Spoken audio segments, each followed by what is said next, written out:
এখন আমি তোমাদের নিরামিষ মোচার ঘন্ট বানিয়ে দেখাচ্ছি। এখানে আমি একটা মোচা নিয়েছি, যেটা কিভাবে কাটতে হবে দেখিয়ে দিচ্ছি। এই যে উপরের খোলগুলো ফেলে দিতে হবে মোচার, আর ভিতরের এই ফুলগুলো নিতে হবে।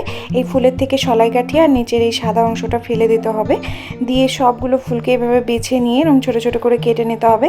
আর লাস্টে যে এরকম অংশটা থাকবে এটার দুপাশটা ফেলে দিয়ে মাঝখানের অংশটাকে সেমভাবে ছোটো ছোটো করে কেটে নিতে হবে।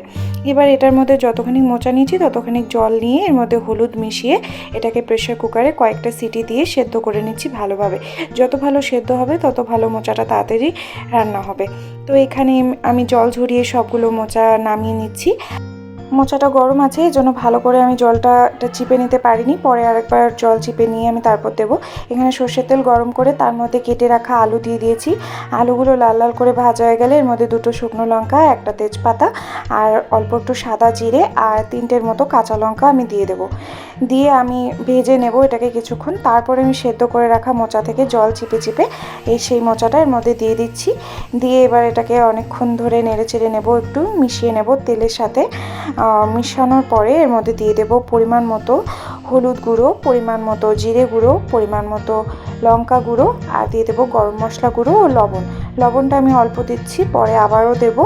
তো এবার আমি মশলাটা ভালোভাবে মোচার সাথে মেশার জন্য এর মধ্যে অল্প অল্প করে জল দিয়ে এটাকে আমি নাড়তে থাকবো। এতে কি হবে, মোচাটাও সেদ্ধ হবে, আলুও সেদ্ধ হবে, আর আমার মশলাটাও কষে যাবে।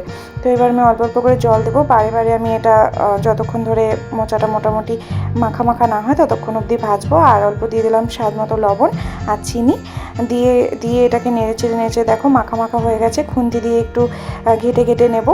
আর এর মধ্যে আমি দিয়ে দিচ্ছি অল্প একটু ঘি সব শেষে দিয়ে। এবার আবার একটু নেড়ে চেড়ে কিছুক্ষণ রেখে তারপর গ্যাসের ফ্লেমটা আমি অফ করে দিচ্ছি। দেখো মোচা ঘন্টটা অনেকটাই মাখা মাখা হয়ে গেছে। এবার আমি এটা একটা বাটিতে নামিয়ে নিচ্ছি। আর এটা খেতে ভীষণ সুস্বাদু লাগে। খুব সহজে আমি তোমাদের দেখালাম। আর এটা নিরামিষভাবেও খাওয়া যায়, আমিষভাবেও খাওয়া যায়। আমি তোমাদের নিরামিষটাই দেখালাম আজকে, অন্যদিন আমিষটা দেখাবো। তো আজকের মতো টাটা, বাই বাই।